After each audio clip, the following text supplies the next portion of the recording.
So hello everyone, welcome back to our another video. तो guys काफ़ी अच्छा प्यार दे रहे हो आप मेरे नए चैनल पे, नए वीडियोस पे। तो बस भाई अगर वीडियो आपको पसंद आती है ना तो भाई लाइक ज़रूर किया करो, और भाई कमेंट करके ज़रूर बताया करो कि भाई वीडियो में क्या पसंद आया आपको और क्या चेंजेस आपको चाहिए। ठीक है, तो गाइस आज दोबारा से तुम्हारा भाई बहुत ही खतरनाक हॉरर स्टोरी लेके आया, जैसे हमेशा रहती है। एंड तक देखना, स्किप मत करना, बहुत मजा आएगा। आइए शुरू करते हैं। तो गाइस ये जो कहानी है 2009 की है, एक झरसुगुड़ा छोटे से कस्बे की, जहां पर एक सुरेश नाम का बंदा रहता है। उसकी जो लाइफ की कंडीशन है वो काफ़ी ज़्यादा ख़राब चल रही है, हर किसी का डाउनफॉल आता है। तो ऐसे ही उसकी ज़िंदगी की कंडीशन भी काफ़ी ख़राब है। वो उसको सुधारने में लगा हुआ है, लेकिन अच्छी नौकरी नहीं मिलती। तो वो अपने एक दोस्त प्रदीप के गाँव जाता है। गाँव उसका थोड़ा शहर टाइप ही है। वहाँ जाकर नौकरी के लिए बात करता है। तो प्रदीप एक वॉचमैन की नौकरी कर रहा होता है। तो वो सुरेश को भी एक वॉचमैन की जॉब दिलवा देता है, नाइट ड्यूटी, रात में वॉचमैन की ड्यूटी। तो सुरेश भाई काफ़ी ज़्यादा खुश होता है कि भाई मेरे को अच्छी नौकरी मिल गई, कुछ नहीं करना। ठीक है, और सुरेश का जो बिहेवियर है वो काफ़ी अच्छा है, वो भगवानों को मानता है काफ़ी। तो उसका नेचर भी काफ़ी अच्छा है। तो बेसिकली उसका सब लोगों से बॉन्ड भी काफ़ी जल्दी बन गया। तो सब कुछ बढ़िया चल रहा था। सुरेश की नौकरी भी ज़्यादा कुछ करना नहीं था, हार्ड वर्किंग नहीं था, बैठे रहना था बस। तो सब कुछ ठीक था। तभी अचानक एक रात आती है। उस रात में उस एक बूढ़ी सी दादी माँ सुरेश के पास आती हैं, रात के करीबन 11 बजे। वो सुरेश के पास आकर कहती है कि बेटा, मैं बाहर से, गांव से आई हूँ, मेरा बेटा यहीं रहता है। तो सुरेश पूछता है कि कहाँ रहता है आपका बेटा, कौन सी बिल्डिंग में रहता है। तो उसकी दादी दादी उसके पास एक बिल्डिंग थी सामने की तरफ, उस तरफ इशारा करती है कि उस बिल्डिंग में। सुरेश उस बिल्डिंग को देखता है, फिर बोलता है कि चलो मैं आपको वहाँ तक छोड़ देता हूँ। तो दादी के साथ उस बिल्डिंग तक जाता है, लेकिन दादी उस बिल्डिंग के अंदर नहीं जाने देती। बाहर से उसको बोलती है, बेटा मैं यहाँ से चली जाऊँगी, आप जाओ। सुरेश बोलता है, दादी चलो मैं आपको कौन सा फ्लोर है बताओ, सीढ़ियाँ वीडियो चढ़वा देता हूँ, दिक्कत होगी। पर दादी बोलती नहीं बेटा तुम जाओ, मैं चली जाऊँगी। तो सुरेश को अजीब लगता है, बट वो वापस आ जाता है।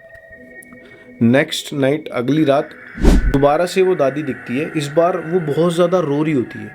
जब सुरेश को रोने की आवाज़ आती है, वो जाकर देखता है, तो देखता है कि भाई ये तो वही दादी है जो कल रात आई थी। तो वो उस दादी के पास जाता है, कपड़े भी सेम पहने थे दादी ने, तो तुरंत पहचान गया।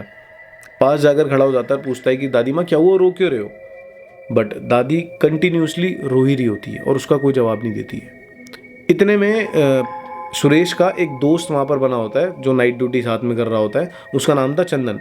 तो चंदन पीछे से आवाज़ मारता है कि भाई सुरेश क्या कर रहा है, किससे बात कर रहा है। तो सुरेश मुड़ के उसका जवाब देता है कि भाई क्या हुआ, यहाँ दादी बैठी है, इनसे बात कर रहा हूँ। तो इतने में वो जो दोस्त है चंदन, वो बोलता है कि भाई कौन दादी है, पीछे कोई भी नहीं है तेरे। उसके बाद जब सुरेश पीछे मुड़ के देखता है तो वहाँ पर लिटरली कोई दादी नहीं थी, दूर दूर तक कोई इंसान नहीं था। सुरेश बहुत ज़्यादा हैरान रह गया। तब सुरेश ने अपने दोस्त चंदन को सारी चीज़ें बताई कि भाई ये दादी कल भी आई थी, उन्होंने बताया मैं उस बिल्डिंग में मेरा बेटा रहता है, मैं उस दादी को छोड़ के भी आया। तभी चंदन पहले से काम कर रहा था, उसने बताया कि भाई वो बिल्डिंग तो अबैंडन है, वहाँ पर तो कोई रहता ही नहीं है, कितने सालों से खाली पड़ी हुई है। तो ये चीज़ सुनने के बाद सुरेश हैरान कि भाई ऐसा कैसे हो सकता है, दादी तो वहीं जा रही है। तो वो लोग इंतज़ार करते हैं अगली रात का कि अगर वो दादी दोबारा आएगी। तो इस बार उनको शक हो जाता है, तो इस बार उनका पीछा करेंगे।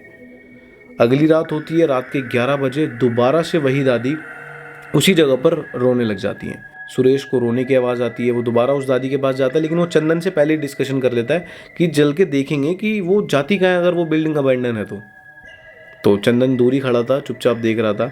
सुरेश दादी के पास गया और दादी को बोला, दादी रो ही रही थी, उनको बोला कि चलो मैं आपको बिल्डिंग तक छोड़ के आता हूँ। तो दादी ने चल पड़ी, साथ में बिल्डिंग तक गई। लेकिन दोबारा से उस बिल्डिंग के पास जब सुरेश पहुंचा तो दादी ने बोला, बेटा यहीं से आप जाओ, मुझे अंदर जाना है, आप यहीं से चले जाओ। तो इस बार फिर सुरेश को अजीब लगा, उसने फिर बोला, कोशिश करी कि मैं चल के देखूँ जाती कहाँ है जब ये बिल्डिंग ही अबैंडन है। तो बोला, दादी चलो मैं आपको घर तक छोड़ देता हूँ ना, आप परेशान हो रो रहे हो। तो दादी इस बार बड़ी रूडली बोलती है, नहीं तू जा, इस तरीके से तू करके। तो उसको बड़ा अजीब लगता है, तो वो पीछे हट जाता है। दादी अंदर चली जाती है, बट वो इस बार पूरा पीछे नहीं होता। इस बार वो चंदन के साथ दूर खड़ा होकर देखता है दादी को। जब दादी बिल्डिंग के अंदर घुसती है तो वो चंदन और सुरेश दोनों दादी का पीछा करते हैं। दादी जाती है 3rd फ्लोर पे, और चंदन और सुरेश उनका पीछा करते करते 3rd फ्लोर पर पहुंच जाते हैं। तीसरी मंजिल पे पहुंचे तो वहां पर एक खिड़की छोटी सी खुली हुई थी। तो वहां से सुरेश और चंदन ने देखा, और जो देखा उसके बाद उनके पैर कांपने लगे।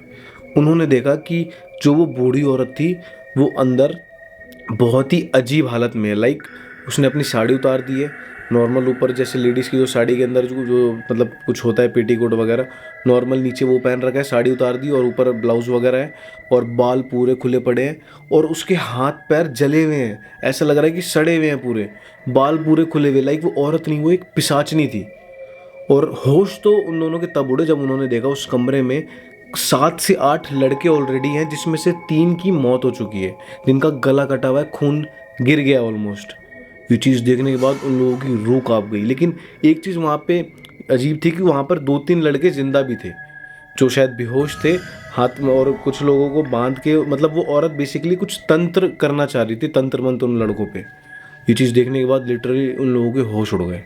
तभी सुरेश को याद आया कि उसने गले में हनुमान जी का लॉकेट और हाथों में कलावा बांध रखा है, क्योंकि मैंने आपको स्टार्टिंग में बताया था जो सुरेश है भगवानों पे विश्वास करता है, पूजा पाठ करता है, काफ़ी अच्छा इंसान है। तो इस वजह से उसके गले में लॉकेट था, इसलिए वो पिशाचनी औरत सुरेश को उस बिल्डिंग में नहीं ला रही थी। तब सुरेश और चंदन ने डिसाइड किया कि भाई इन लड़कों को जो जिंदा है उनको वहाँ से बाहर निकालेंगे। तो उन्होंने दरवाजे पे लात मारी और अंदर घुस गए। 2 लड़के थे, इस वजह से उनमें हिम्मत भी थी। ठीक है, अंदर जाने के बाद जो सुरेश था उसने हनुमान चालीसा गाना शुरू करा, बहुत ही समझदारी से दिमाग लगा के हनुमान चालीसा गाना शुरू करा। और वो पिशाचनी, पहले तो जब वो अंदर गए तो पिशाचनी गुस्से से आग बबूला हो गई, लेकिन उसके उस रिएक्शन से सुरेश डरने की बजाय हनुमान चालीसा और ज़ोर ज़ोर से गाने लगा, और उस पिशाचनी की चीखें निकलने लगी हनुमान चालीसा सुनने के बाद। वो बहुत ज़ोर ज़ोर से चिल्लाने लगी, इतने में वो पिशाचनी वहाँ पे बेहोश होकर गिर गई। तब सुरेश और चंदन ने जो बचे हुए लड़के थे उनके हाथ वाथ खोले और उनको वहाँ से बाहर निकाला। और उसके बाद जो सुरेश के पास जो कलावा था उसने वो अपने हाथ से निकाल के उस पिशाचनी के ऊपर डाला और उस गेट को बंद कर दिया, और प्रॉपर तरीके से उसके हाथ में जो कलावा था उसका एक हिस्सा उस गेट के ऊपर भी बांध दिया। और उसके बाद वो वहाँ से निकल के उन लड़कों को भगा के, मतलब वहाँ से निकाल के बाहर आ गए। तो भाई वीडियो पसंद आई हो तो भाई पहले तो कमेंट बॉक्स में जय श्री राम लिख देना, क्योंकि भाई हनुमान चालीसा सच में बहुत पावरफुल है। और भी बहुत सारे हनुमान जी के सॉन्ग्स हैं जो बहुत सुकून भी देते हैं अपने आप को, सुनते रहा करो भाई। ठीक है, और वीडियो पसंद आई हो तो वीडियो को लाइक कर देना, कमेंट करके ज़रूर बताना, और वीडियो को ज़्यादा से ज़्यादा शेयर करो ताकि तुम्हारे भाई का ये चैनल भी जल्दी से उठ जाए। ठीक है, इस तो मिलते हैं अगली वीडियो में।